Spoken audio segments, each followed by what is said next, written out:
ত্রিপ্রামথা দলের সুপ্রিমো প্রদ্যুৎ কিশোর মাণিক্য দেব বর্মনকে নিশানা করে তোপ দাগলেন আমরা বাঙালির সচিব গৌরাঙ্গ রুদ্রপাল। বৃহস্পতিবার আগরতলার শিবনগর স্থিত আমরা বাঙালি দলের দলীয় কার্যালয়ে সংবাদ মাধ্যমের মুখোমুখি হয়ে আমরা বাঙালি দলের সচিব গৌরাঙ্গ রুদ্রপাল জানিয়েছেন, ত্রিপুরা বিধানসভার 7টি আসনের মধ্যে বর্তমানে উপজাতির সংরক্ষিত 20টি আসনের জায়গায় ত্রিপ্রমথা দলের পক্ষ থেকে 25টি আসন উপজাতি ও 1টি আসন মণিপুরীদের জন্য সংরক্ষণের দাবি করা হয়েছে। বর্তমানে ত্রিপুরার বিধানসভায় 7টি আসনের মধ্যে উপজাতির সংরক্ষিত আসন হচ্ছে 20টি ও তপশিলি জাতির সংরক্ষিত আসন হচ্ছে 10টি।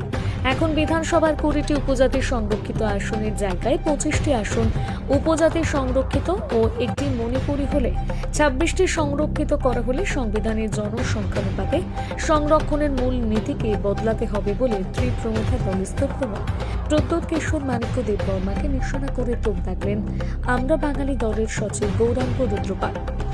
এটা হচ্ছে আমাদের ত্রিপুরা বিধানসভার আসন সংখ্যা হচ্ছে 7। তো এই 7টি বিধানসভার মধ্যে সংরক্ষণের নিয়ম অনুযায়ী আমরা জানি কনস্টিটিউশন যেটা রয়েছে সংরক্ষণ হয় জনসংখ্যানুপাতে। তো ত্রিপুরার যে বাঙালির মধ্যে দুটো অংশ রয়েছে, একটা জেনারেল একটা হচ্ছে তফসিলি আর রয়েছে উপজাতি। তো সেখানে এই জনসংখ্যার হিসেব অনুযায়ী দেখা যাচ্ছে যে উপজাতি জনগোষ্ঠীর জন্য সর্বাধিক 3টি আসন হয় না, আরও কম পর্যায়ে সর্বাধিক 2টি আসন সংরক্ষণ হতে পারে 60-এর মধ্যে।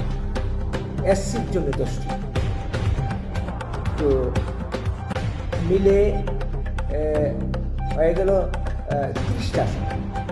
60-এর মধ্যে 30 মানে অর্ধেক 50%। কনস্টিটিউশন রয়েছে 50%-এর অধিক সংরক্ষণ হবে না, হতে পারে না। তো সেটা ফুলফিল আছে। সেই জায়গাতে নতুন করে ত্রিপ্রামথা একটা নতুন আঞ্চলিক দল তৈরি হয়েছে উপজাতি ভিত্তিক। তারা দাবি করল যেন অতিরিক্ত আরও 6টা আসন, 5টা তফসিলিভুক্ত উপজাতির জন্য, একটা মণিপুরের জন্য, যদিও মণিপুরের জেনারেল 6টা আসন। এটা কি করে সম্ভব? এটা তো সংবিধানের মূল নীতির পরিপন্থী। তাহলে এই দাবি তুলে এরা কি করতে চাইছে? সংবিধান ডিঙিয়ে এই দাবি কারা মেনে নেবে? যদি সংবিধান সংশোধন করতে হয় তাহলে এটা গোটা দেশের জন্য চেঞ্জ হবে। এখন আমি আপনাকে প্রশ্ন করছি, যিনি সুপ্রিমো রয়েছেন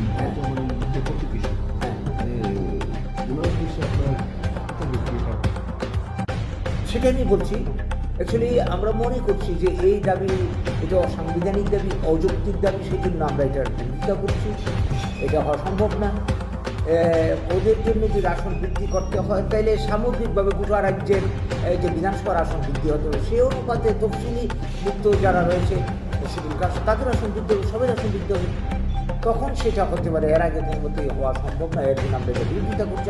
আসলে আমরা মনে করি এই অযৌক্তিক দাবি তিনি এটা না বোঝার কথা না, তুলে উপজাতি সরল প্রাণ যারা রয়েছে তাদেরকে একটা কি বলবো, একটা সুরসুরি দেওয়া।